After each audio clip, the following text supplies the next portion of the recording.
Nestled away in the Old Town area of Edith, capital of the Calvard Republic, is a small, humble business. It was owned by Van Arkwright, a problem solver of sorts called a Spriggan. One day, a first-year student from Aramis Academy, Agnès Claudel, showed up at his door. She requested his help in finding antique ornaments called the Genesis, which she inherited from her great-grandfather. Utilizing his connections in normal society and the underworld, Van and Agnès found one of the Genesis, only to come under fire from a mafia group called Armada. Despite the seemingly hopeless situation, the Genesis resonated with Van's Zypha, a tactical ornament from which a little fairy named Mare appeared. With her assistance, Van clad himself in an armor made of shards and transformed into the Grendel. He turned the tables on the mafioso with its overwhelming strength.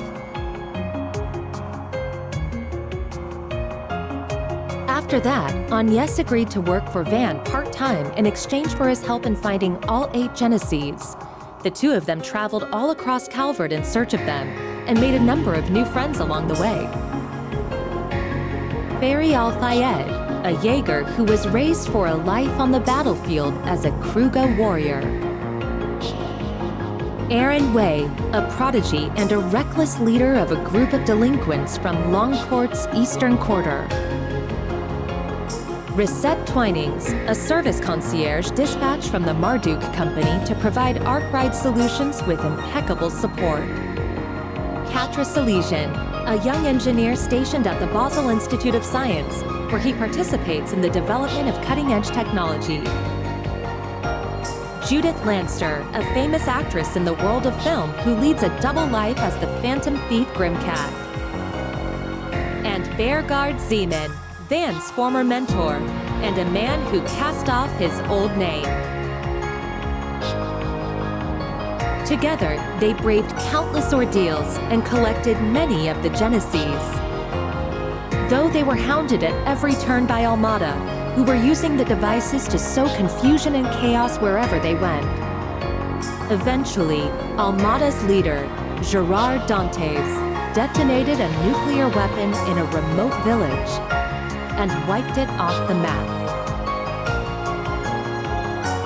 Multiple factions, now driven to bring about Armada's end, found themselves as pawns in a death game, where Van and his friends came out on top and ultimately defeated Armada's executives and cohorts. Then they put an end to Dantes, the source of all this evil. However, during a festival celebrating the Calvardian Revolution, one of Armada's leaders, Melchior, unleashed pandemonium on the capital, and in the process revived Dantes and the other executives and summoned countless demons into the city. Pandemonium brought time in Edith to a standstill, but with the aid of their allies, Van and his crew were able to once again defeat Melchior and Dantes. Upon Dantes' demise, the diabolic core that he had absorbed into his body found its way back to Van, its original host. Van awakened as Vagrant's diaspora and disappeared, fleeing from his companions. Unwilling to lose their friend, the group chased after him into the boundary between Zemuria and the Beyond and confronted the demon that overtook him. Thanks to the urging of his friends, Van was able to regain himself and temporarily drive the demon lord out by flinging the core into the depths of the rift. With all of these incidents behind them and the end of the year fast approaching, everyone other than Agnès bid a brief farewell to Van as they each left Edith behind.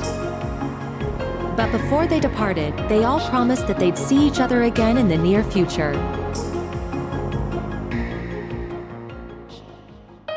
The Legend of Heroes trails through Daybreak II.